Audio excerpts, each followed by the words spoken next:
नमस्कार मित्रों, सबसे पहले आप सभी को होली का पर्व की अग्रिम शुभकामनाएं। क्योंकि आज हम चर्चा करने वाले हैं होली के शास्त्रोक्त निर्णय के बारे में। पिछले कई दिनों से लगातार सवाल आ रहे हैं कि होली कौन से दिन मनाई जाए। होली को लेकर तरह तरह के मैसेज सोशल मीडिया पर घूम रहे हैं। इसमें सही क्या है, गलत क्या है, लोगों को समझ नहीं आ रहा। क्योंकि कुछ लोग पुराने वर्षों के बदरा के निर्णय को लेकर कॉपी पेस्ट करके कहीं ना कहीं से मैसेज पुराने निकालकर सर्कुलेट कर रहे हैं, शेयर कर रहे हैं, और इसी कारण लोगों में असमंजसता फैल गई है।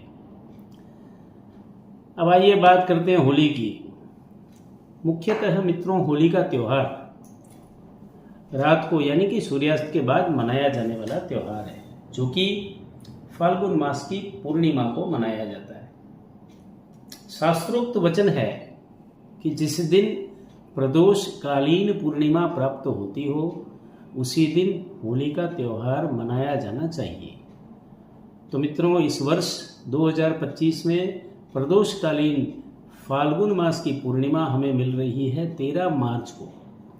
जी हाँ, 13 मार्च को सुबह 10:37 से शुरू होकर दूसरे दिन यानी कि 14 मार्च को दोपहर 12:25 तक पूर्णिमा रहने वाली है।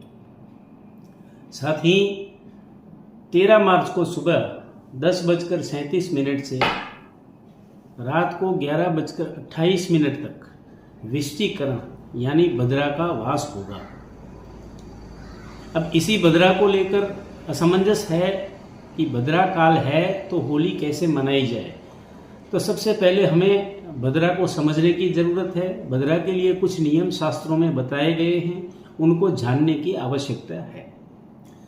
सबसे पहले बदरा के लिए कुछ नियम देखते हैं। उसमें सबसे पहला नियम है विष्टि अंगारकश्चैव व्यतिपातश्च वैधृति प्रत्यरी जन्मतारा च मध्याह्नात् परतः शुभा। अर्थात विष्टि, मंगलवार, व्यतिपात, वैधृति, प्रत्यरी और जन्मतारा, यह सब मध्याह्न के बाद शुभ फल प्रदान करने वाले माने जाते हैं। दूसरा वचन कहते हैं गुरौ पुण्यवती ज्ञेया। 13 मार्च को पड़ने वाली पूर्णिमा को गुरुवार है और इस वचन के अनुसार गुरुवार को पड़ने वाली भद्रा पुण्यवती कही गई है।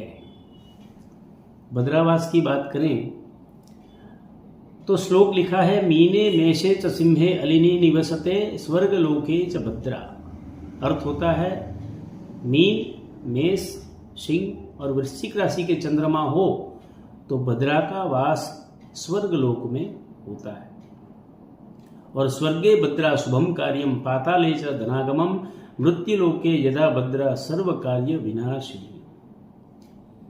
मतलब सिर्फ मनुष्य लोक में रहने वाली भद्रा ही मंगल कार्यों में वर्जित बताई गई है। इसलिए होली वाले दिन भद्रा का कोई प्रकार का दोष नहीं लग रहा। फिर भी अगर किसी को भद्रा दोष में होली मनाना उचित न लगता हो तो नारद जी ने शास्त्रों में बताया है कि भद्रा मुखम वर्जयित्वा होली काया प्रदीपनम। अर्थात भद्रा का मुख त्याग कर होली को प्रज्वलित किया जा सकता है। और अन्य वचन भी ऐसे मिलते हैं कि भद्रा अगर प्राप्त हो रही हो तो भद्रा का त्याग करके भद्रा के पुच्छ में कोई भी मांगलिक या शुभ कार्य किया जा सकता है। अब इसके लिए सबसे पहले हमें भद्रा का स्वरूप जानना पड़ेगा। शास्त्रों में भद्रा का मान 30 घड़ी बताया गया है। उसमें हर एक अंग को अलग अलग घड़ी में विभाजित किया गया है। जैसे कि भद्रा का मुख 5 घड़ी का होता है, भद्रा का कंठ 1 घड़ी का होता है, भद्रा का हृदय 11 घड़ी का होता है, भद्रा की नाभि 4 घड़ी की होती है, भद्रा की कटी 6 घड़ी की होती है और भद्रा की पुच्छ 3 घड़ी की होती है। अब 1 घड़ी यानी कि लगभग 24 मिनट होता है, तो 24 गुना 30 करेंगे तो 720 मिनट होंगे। अगर इसको आप घंटे में परिवर्तित करते हैं तो लगभग 12 घंटे के आसपास का समय आपको मिलेगा। अब विष्टि भद्रा प्रारंभ जो है वो सुबह 10:37 से है। तो अगर मुख की गिनती आप करेंगे तो उसका मुख दोपहर में 12:37 को खत्म हो जाएगा। और होली का प्रज्वलन सिर्फ रात को ही होता है, दिन में तो होता नहीं। अगर आप भद्रा का पुच्छ ग्रहण करना चाहते हैं तब भी लगभग रात को 9:25 से भद्रा पुच्छ शुरू हो जाएगा। उस वक्त भी आप होली प्रज्वलित कर सकते हैं। और अगर किसी के मन में फिर भी शंका है, भद्रा को लेकर कुछ भी असमंजस है, तो रात को 11:28 पर भद्रा संपूर्ण समाप्त हो जाएगी। तो आप रात को 11:28 के बाद होलिका प्रज्वलित कर सकते हैं। भाइयों, मेरे हिसाब से इस वर्ष भद्रा का ऐसा कोई संकट नहीं दिख रहा जिनकी वजह से होली प्रज्वलित न की जाए।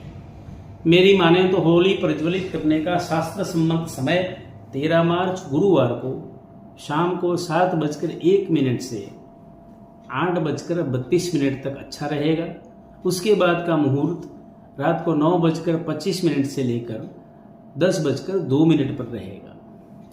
रही बात 14 मार्च को लगने वाले खंडग्रास चंद्र ग्रहण की, तो यह ग्रहण भारत में दृश्यमान नहीं होने की वजह से धार्मिक रूप से किसी भी प्रकार का ग्रहण का सूतक पालन नहीं करना है।